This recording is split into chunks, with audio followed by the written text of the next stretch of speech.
Assalamualaikum warahmatullahi ta'ala wabarakatuh.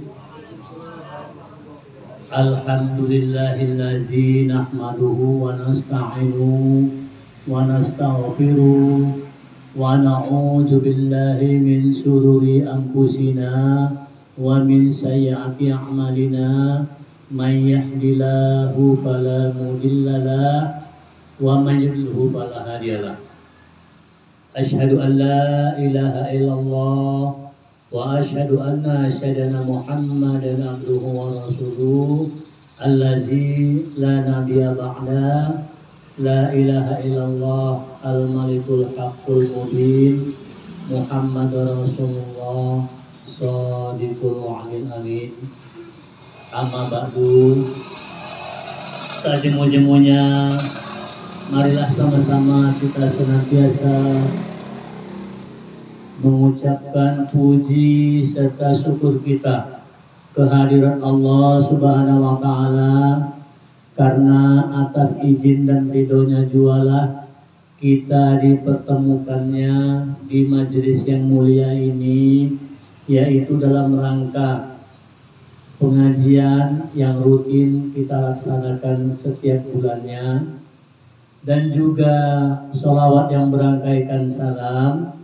Tak lupa marilah sama-sama kita sampaikan keharibaan junjungan kita Nabi besar Muhammad sallallahu alaihi wasallam dengan ucapan Allahumma sholli ala sayyidina Muhammad. Semoga dengan memperbanyak bersalawat kepada Nabi, kiranya kita nanti mendapat syafaatnya di yaumil mahsyar. Amin ya rabbal alamin. Baiklah para jemaah sekalian, para karyawan Hakasima yang telah hadir, juga ibu-ibu, bapak-bapak sekalian, jemaah daripada Tarekat Naqsabandiyah cabang Pematang Siantar. Pada hari ini izinkanlah saya untuk menyampaikan tausiah. Judul daripada tausiah kita pada hari ini yaitu sholat adalah sebagai tiang agama. Jadi sebagai seorang muslim, sama-sama kita ketahui bahwasanya Islam itu didirikan atas 5 pilar. Ya. Pertama, mengucap 2 kalimat syahadat. Yang kedua, menegakkan sholat. Yang ketiga, berpuasa pada bulan suci Ramadan. Yang keempat, kita membayar zakat. Yang kelima, menunaikan ibadah haji bagi yang mampu. Nah, kenapa di sini Rasulullah menyatakan bahwa sholat itu adalah tiang agama? Yang artinya tiang, ibaratkan sebuah rumah atau bangunan. Kalau tiangnya runtuh, maka ambruklah bangunan tersebut. Jadi begitu juga ya dengan kita. Apabila kita meninggalkan sholat, berarti kita sudah menghancurkan agama Islam itu sendiri. Banyak sekali hadis-hadis Nabi yang dinyatakan. Salah satu lagi hadis yang sangat masyhur, nanti di hari akhirat yang paling utama sekali dihisab yaitu sholat. Apabila seorang itu baik sholatnya, maka baiklah seluruh ibadah yang lain. Bahkan dalam ayat Al-Quran Allah menjelaskan as-sholatu tanha anil fahsya'i wal munkar, bahwa sholat itu dapat mencegah perbuatan keji dan mungkar.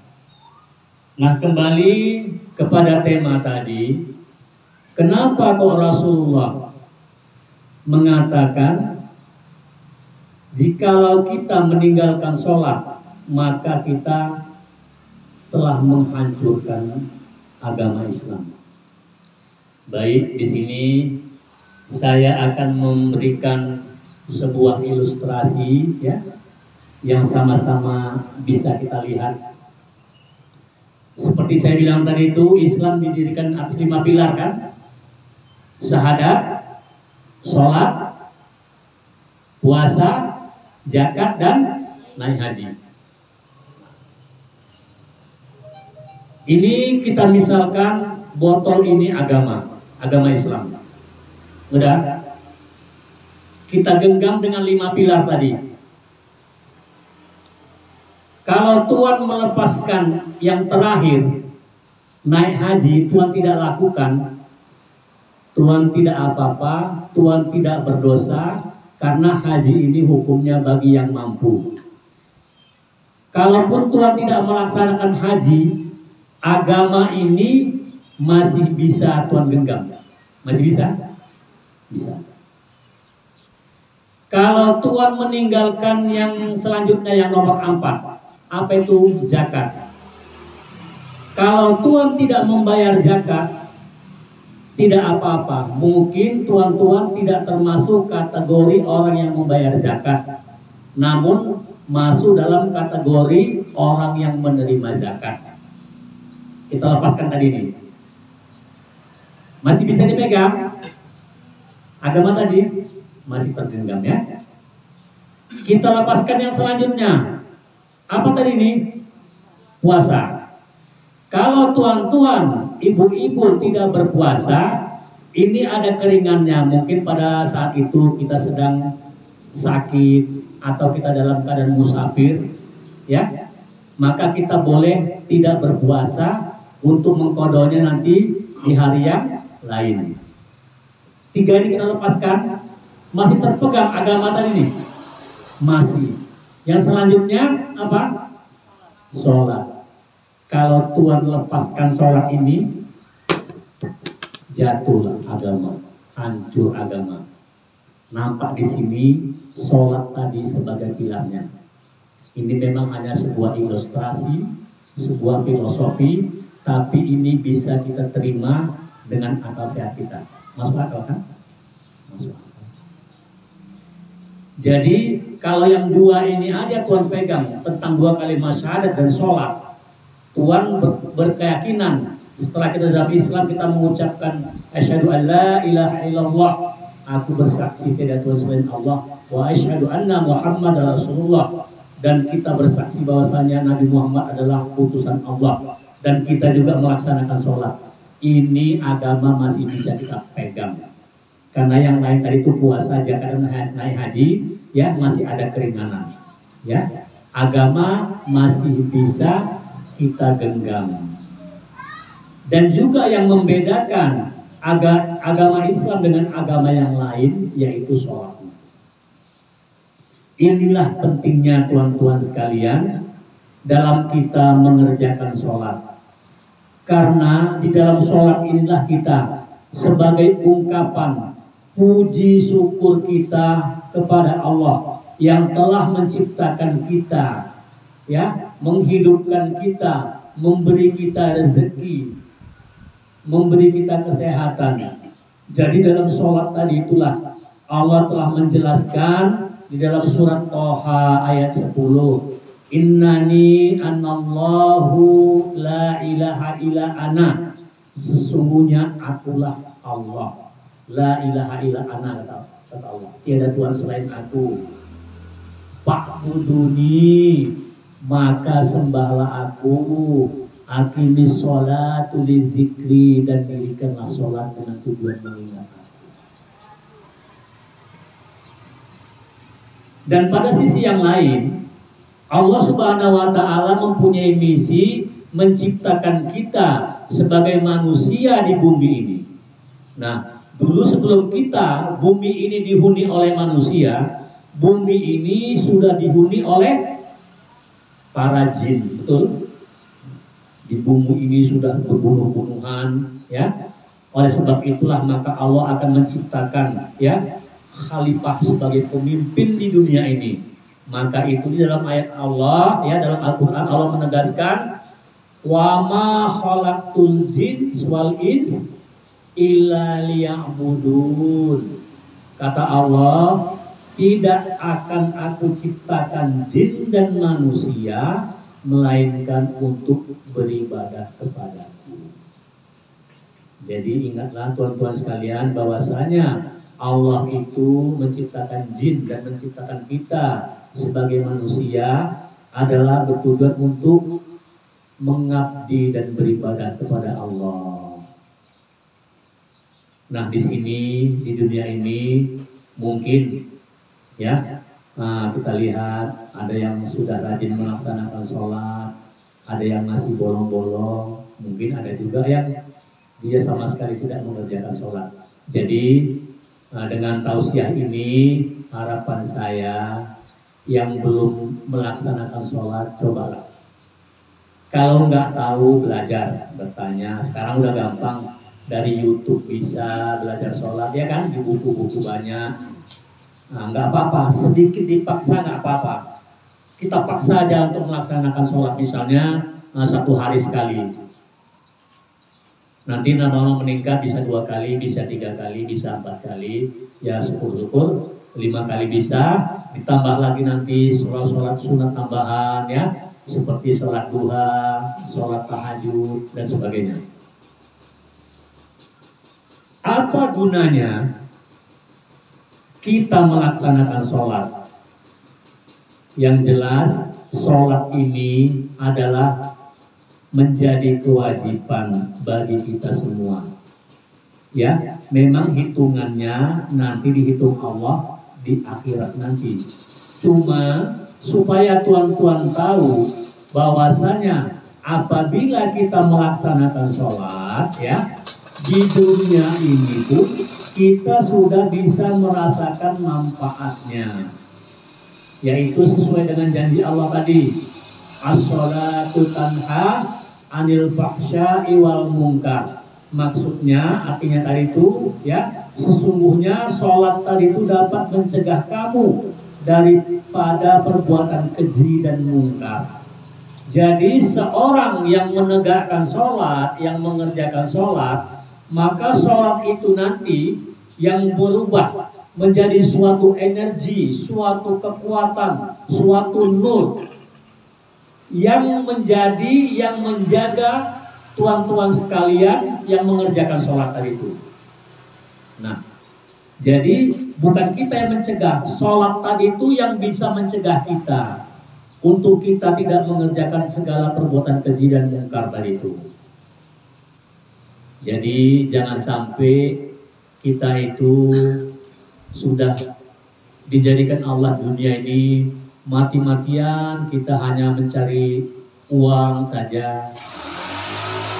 Silakan mencari uang, mencari rezeki. Allah pun membuka, ya, membukakan pintu rezeki, ya, itu untuk dunia kita. Namun jangan lupa bahagian kita, ya, untuk kewajiban kita juga di akhirat, ya. Nah, di dalam sebuah hadis qudsi Allah ada berfirman, kata Allah, kira-kira artinya, jika engkau ingin kunilai sebagai seorang hambaku yang bijaksana, ya, sebaiknya engkau membagi 3 waktumu.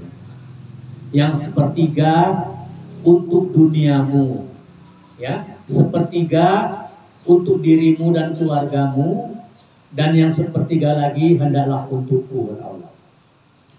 Nah, 1 hari 1 malam berapa jam? 24 jam dibagi 3, 8 jam.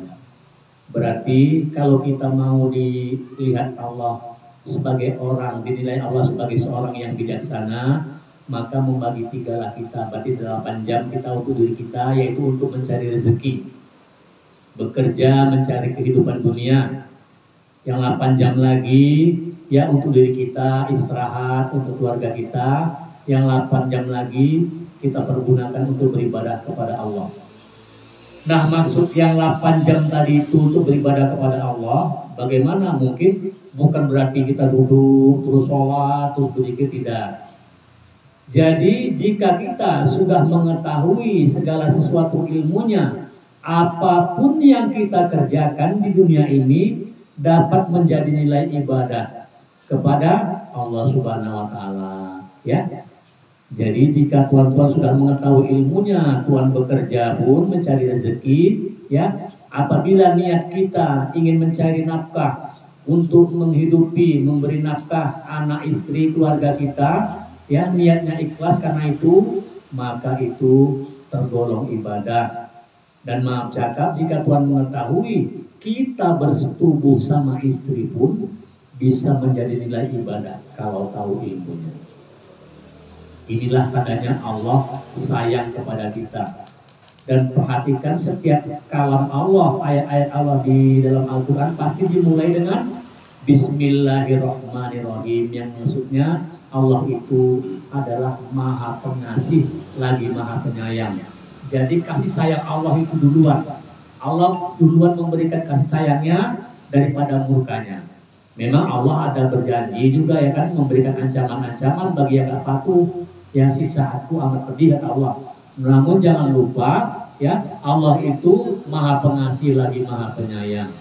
Jadi apabila kita sudah melakukan, ya, kewajiban kita sebagai hamba Allah tadi ini, ya, mudah-mudahan hidup kita pun merasa tenang, ya, dalam hati kita, ya, kita merasa damai, mencari nafkah pun kita enak, ya. Mudah-mudahan lah ilustrasi, ya, yang saya berikan tadi dapat menjadi acuan, ya. Nah, ya, berharap mudah-mudahan setelah ini nanti, mudah-mudahan, ya, sambil doa kita terbuka hati kita untuk dapat melaksanakan sholat. Ingat, ya, karena kalau kita tidak sholat, tuan, seperti tadi, sama saja kita menghancurkan agama. Dan satu lagi yang lebih parahnya lagi, tuan-tuan, kalau kita tidak sholat, kita nggak ada bedanya sama yang kaki 4, tuan. Betul nggak? Cari makan juga, dia kita cari makan, binatang cari makan. Kita kawin, dia pun kawin juga. Kita punya anak, dia pun punya anak juga. Kita bisa buat rumah, burung pun bisa buat sangkar. Betul? Nah, jadi maksudnya bukan mau membedakan, ya, kita sendirilah berpikir, ya, nggak ada beratnya, ya. Berbuat dosa mahal, tuan dugem bayar, ya. Masuk ke pub ekstasi, makan ekstasi bayar. Untuk ke neraka itu bayarnya mahal, tuan. Dugem mahal, ya. Narkoba mahal.